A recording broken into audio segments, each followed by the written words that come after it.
Terrain ahead. Pull up, pull up, pull up, pull up. Terrain ahead. Terrain ahead. Pull up, pull up, pull up. That is up, Sergeant. Pull up. Control with the big Pull up, pull up, pull up, pull up.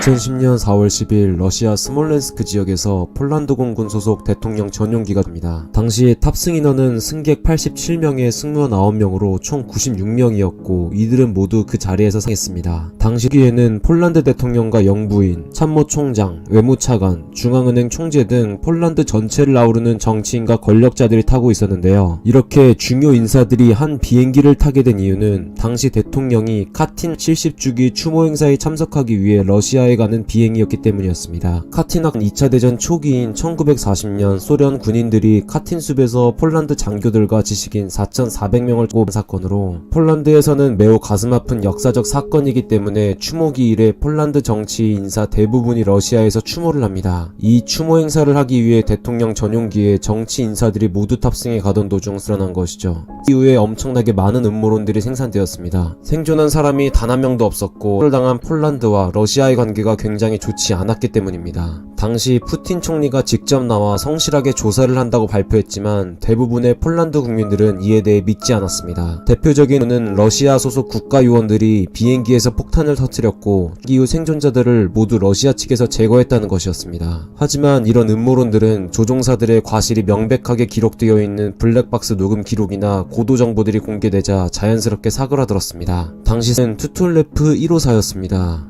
기체는 26년 된 기체였지만 실제 비행은 6,000시간 내외로 많이 사용된 기체는 아니었습니다. 이후 조사에서도 사고기에서 문제가 발견되지는 않았습니다. 당시 문제는 기상이었습니다. 비행기가 공항에 착륙을 시도할 즈음 공항 주변 시야는 500m였습니다. 즉 조종석에서 밖을 보았을 때 500m 앞에 있는 물체가 눈으로 보이지 않는 매우 좋지 않은 기상이었습니다. 일반적으로 이렇게 시야가 좋지 않은 상황에서는 공항에서 비행기에게 전자신호를 쏴주어 앞을 보지 않고도 착륙을 할 수 있도록 도와주는데 문제는 이 공항에는 이런 신호를 쏴주는 장비가 설치되어 있지 않았습니다. 이 때문에 러시아 공항의 관제탑에서는 폴란드 전용기 조종사에게 하강 속도를 줄이고 모스크바로 회항하도록 요구했지만 조종사는 이를 받아들이지 않고 착륙을 시도합니다. 일반적인 조종사들은 여기서 의문을 가지는데요. 도대체 왜 시야가 500m 밖에 되지 않고 공항에는 착륙 도움 장치가 설치되어 있지 않은데 착륙을 무리하게 시도했는가에 대해 말이죠. 조종사는 전형적인 VIP 증후군을 겪었던 것으로 보입니다. VIP 증후군이란 본래 의학에서 쓰이던 용어입니다. 의사가 유명인이나 지인을 치료할 때 더 잘해야 한다는 압박감으로 인해 오히려 일을 망치는 것을 말합니다. 이것이 조종사에게도 그대로 적용되는데요. 당시 조종사는 자신의 비행기에 대통령부터 외무차관 등 권력자들이 타고 있다는 압박감을 겪었을 것이고 그런 상황에서 자신이 착륙하지 못한다면 중요 일정에 차질이 생긴다는 점이 조종사에게는 엄청난 압박감으로 다가왔겠죠. 더군다나 탑승했던 대통령은 이전에도 기상 상태로 인해 다른 공항으로 회항한 조종사에 대해 인터뷰에서 조종사를 비판하는 발언을 했던 적도 있었습니다.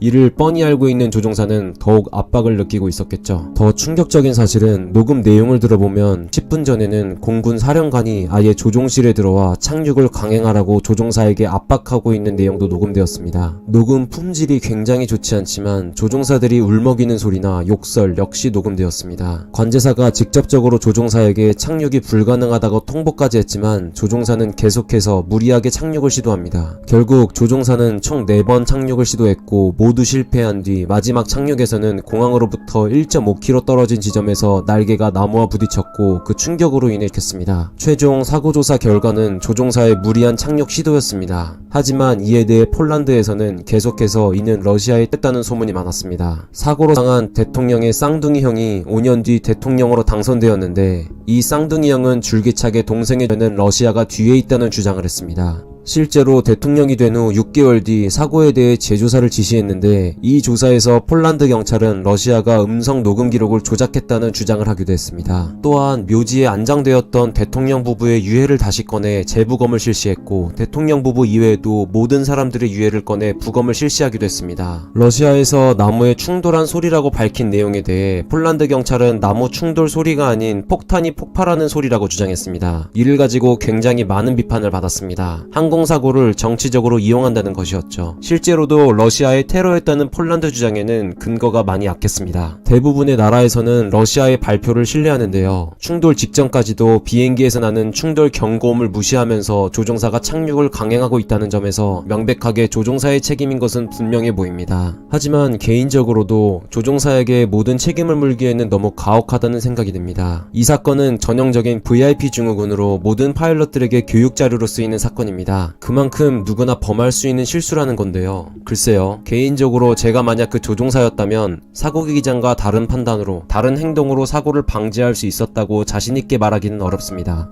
더군다나 군 조종사라는 수직적인 문화에서 또 뒤에 대통령이 타고 있는 상황에서 자신의 생각대로 소신있게 행동할 수 있는 사람은 거의 없다고 생각됩니다. 물론 최종 책임은 조종사에게 있는 것은 맞습니다. 하지만 조종사의 마음에 공감이 되는 것도 사실입니다. 그럼에도 조종사는 자신의 결정을 뚝심 있게 밀고 나갔어야 사고를 피할 수 있었겠죠. 여러분들은 어떻게 생각하시나요?